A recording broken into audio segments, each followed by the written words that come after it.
You are listening to Certification Conversations from The Standard Show in collaboration with BSI Certification, helping organizations to embed best practice. Today's episode is on the Customer Service Kitemark.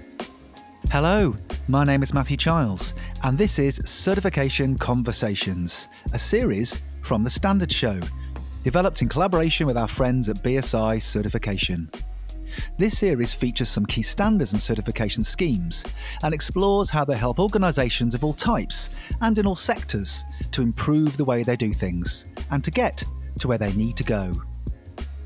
With our guests, we discuss how organisations can use standards to manage psychological health and safety in the workplace, how they demonstrate their carbon neutrality, and how they can provide protections for vulnerable consumers. This episode is about the Customer Service Kitemark, and our guest is Natasha Bambridge, BSI Global Director for Consumer Promise Practice. I spoke to Natasha about the Kitemark and how it helps organisations. Before we hear from her, here's a quick guide to the Customer Service Kitemark. The BSI Kitemark has stood for quality and trust since 1903. It is an exclusive trademark owned by BSI and was originally only used in the UK, but it is now recognized throughout the world as a mark of quality and distinction. The Kitemark for customer service is based on British and international standards and regular measurement of customer satisfaction. To achieve the Kitemark, organizations are assessed against BS 8477, Code of Practice for Customer Service, and ISO 10002, Customer Satisfaction, Complaints Handling and Management.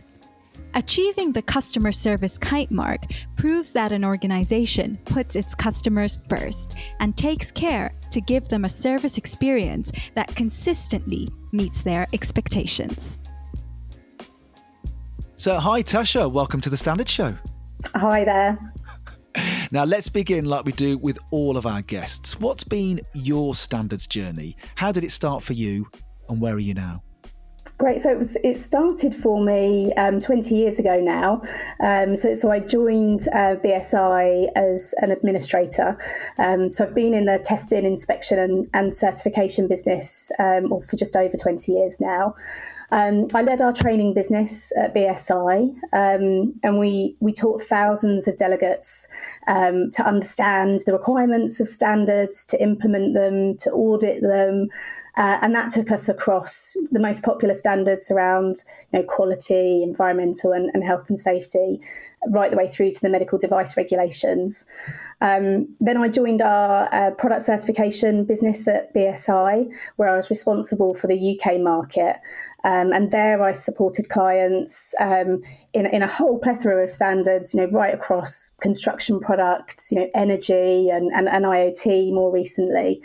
Now my role is working globally, and I'm leading what we call our Consumer Promise Practice. And what that actually means is that's where myself and my team of certification managers manage a broad range of schemes, and it's really about where consumers are looking for that independent assurance on claims that an organisation is making about themselves. And that's across all industry sectors in this role. For example, assuring that, say the service that you're receiving as a customer is inclusive through a standard called BS 18477. So the services have been designed with, people with vulnerabilities in mind. Or if you've had a bump in your car, that the vehicle that you're driving when that's been repaired has been effectively repaired through a Kitemarked vehicle body repair garage, which has been certified to BS 10125. So I've worked across a really broad range of standards, both supporting UK clients and more recently supporting clients globally. So it's been an interesting journey in the world of standards. Now, that's your personal journey. How about the Kitemark then? Tell us a bit about the Kitemark. What's been its journey? Brilliant. So it's been a really broad journey for the Kitemark as well. So, the Kitemark was formed in 1903. And I won't take you right back to there, but in the 50s, it was really about helping consumers to know whether goods were well produced that were being imported, particularly being imported in the UK, but were being purchased by consumers. And over time, local authorities, saw the value of this, and they would look for Kitemark as well when they were, specifying products that were being put into infrastructure. So one of our favourite kite marks is always the manhole cover. So you'll see the kite mark on manhole covers in streets up and down the UK where local authorities have specified that it's been made to certain standards, and most importantly, it's been tested to those standards as well, so that you can be reassured that it meets a defined level. And then since then, it's been adopted globally. So UAE, for example, is a key market who recognise the kite mark, and it's really for the kite mark. It's about being in a lot of places above and beyond what the regulation would state. So we always use the example of a fire extinguisher. So a fire extinguisher for the CE regulation would need to conform with the Pressure Equipment Directive. So in a fire, it's not going to explode. So as a fireman goes into a building, it's not going to explode.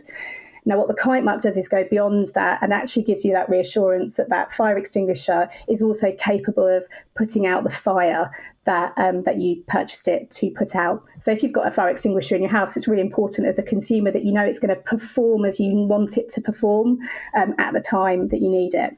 And Kitemark still stands for all of that today, but now it's a mark to look for as well for consumers or organisations who want to independently trust that a claim is being made. And that takes us into areas like IoT, so the devices that we're buying. Are they safe, and is our data safe when we're connecting a light in our home, to our internet and giving it our Wi-Fi password? Is that safe, and is that device going to protect our data? And more recently, areas like honey, for example. So when you purchase honey in a store, we now certify and kite mark jars of honey so that you can trust it actually is honey that's in the jar. More recently, we've been in areas of sustainability. But ultimately, I think Kitemark has always and continues to stand for trust. Trust the claim that is being made on a particular product or a service. Now, earlier we heard our quick guide to the customer service Kitemark. Why and when was this particular Kitemark created, and sort of what problem or problems does it seek to solve? The Kitemark for customer service, it was really created with two different angles in mind. So created to answer a need for consumers, and also created to answer a need for organisations and the industry as a whole. So if I think about consumers first, consumers want an assurance of a level of service that they're going to receive from an organisation. And what we've seen over time is consumers, they don't trust the claims that are always being made to them from organisations. And more recently, they were seeking, say, peer reviews on independent websites where people would be reviewing services, but then all of the fake reviews came in, and then that wasn't trusted quite as much. So we were really answering the need from consumers to answer the need that this service can be trusted, that it's going to be at a benchmark level of service. And also if something goes wrong with a service, you want to have a level of assurance that this organisation is going to handle that well. From an organisation's perspective, all organisations are focused on their client, and some want to meet and exceed their customers' expectations. And I think when we think back to any organisation, to both today's success but also the ongoing resilience of an organisation is dependent not just on your product but also the service that you're actually delivering to your customers. So stakeholders, shareholders want to have that reassurance that organisations are doing the very best they can by the clients or customers that they're dealing with. And this gives them a way to assure that a system's in place and it's being effectively implemented and independently validated as well, so that you can give that board level assurance that we're doing the very best that we can by our customers, not just for today, but we've also got plans in place to do that for tomorrow as well. Here's me interrupting my conversation with Natasha with a reminder to you that here on The Standard Show, we really welcome your feedback. Do please rate and review us wherever you get your podcasts. You can find us on Twitter @Standard Show, and check out the show notes for all of the ways to get in touch. And how do organisations, how do they use the standards that make up the Kitemark? So the Kitemark scheme itself, it utilises two key standards. So one of them is BS 8477, which is a code of practice for customer service.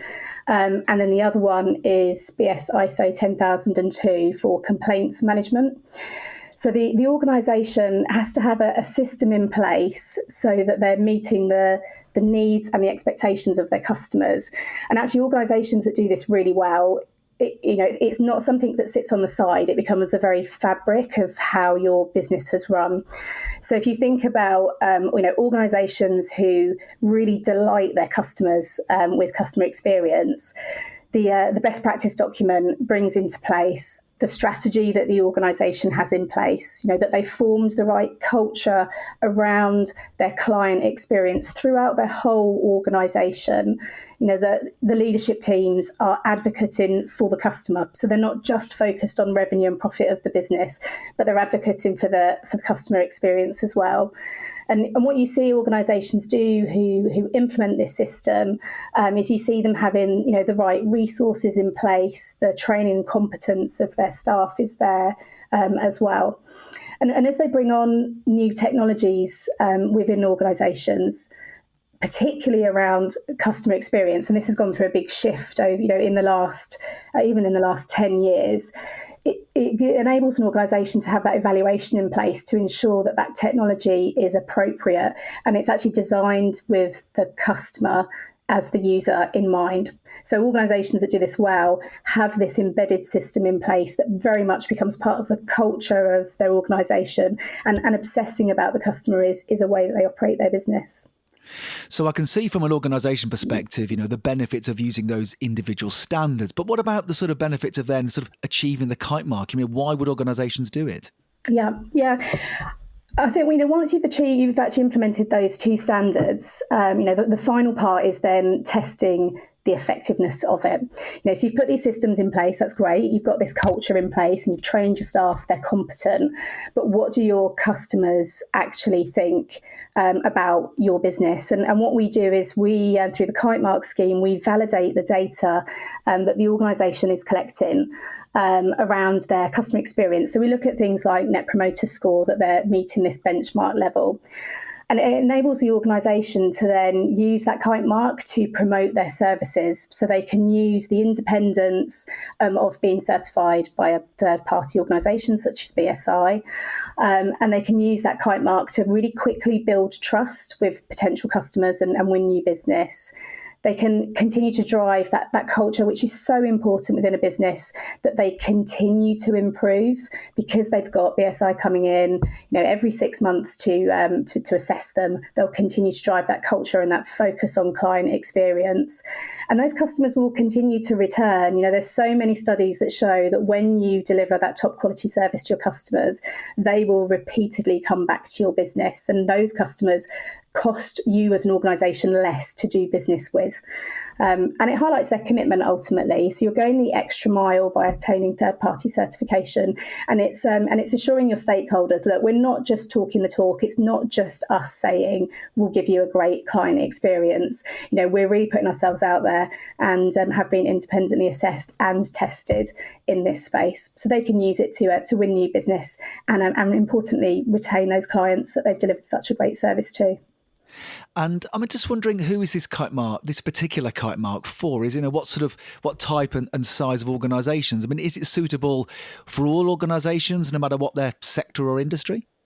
Yeah, it is suitable for all organisations. Even sole traders can achieve a Kitemark, as long as they have the systems in place and we're able to test that data for them.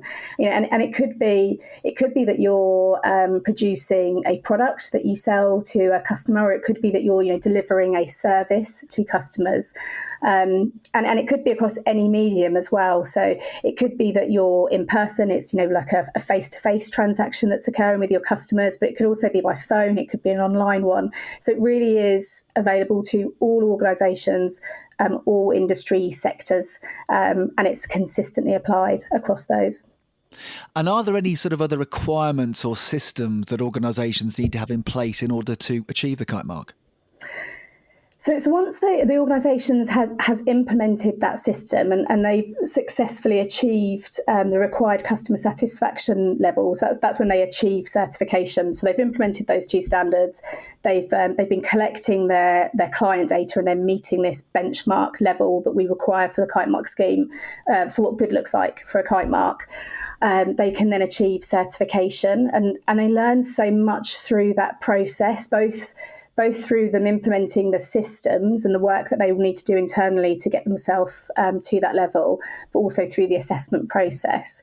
But that's really just the start of their journey, because from that point, they need to maintain that system and actually they need to continually improve what they're doing within that system as well. So we'll be coming back and continually assessing their processes and validating their data, and they'll be driving new objectives to continually improve what they're doing as well.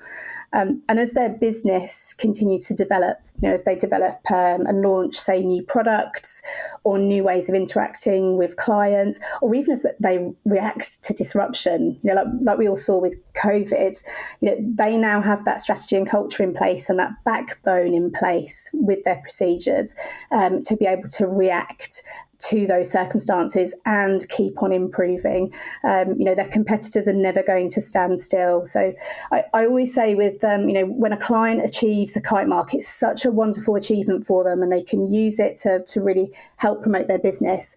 But it's really just the start of their journey in terms of how they can drive forward even more improvements within their business as well. So, Tash, I'm just thinking as a final thought, if you were to sort of highlight one particular aspect, a really important aspect of the Kitemark, what would that be? If I had to call out one part of gaining the Kitemark that gives you the most value, it's got to be how we at BSI test. So when we test an organisation's system is effective, we do that by the most important measure, and that's what do your customers think about their experience? Not what you as an organisation thinks, but do your customers experience exceptional service? And that for me is the true output of the effectiveness of all of the processes that an organisation has designed. And it's evidence that those are robustly embedded. So it's the proof that organisations, their customers have experienced best-in-class customer service. And I think your customers being willing to recommend you, based on your service, that breeds, brand loyalty and advocacy.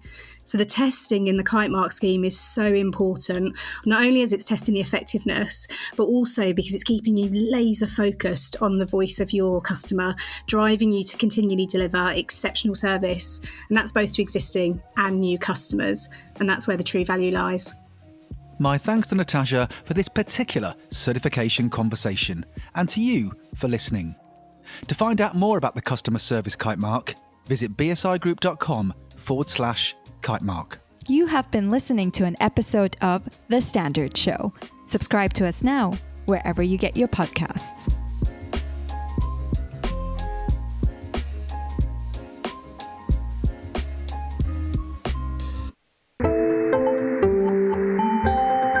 You just heard a Stripped Media production.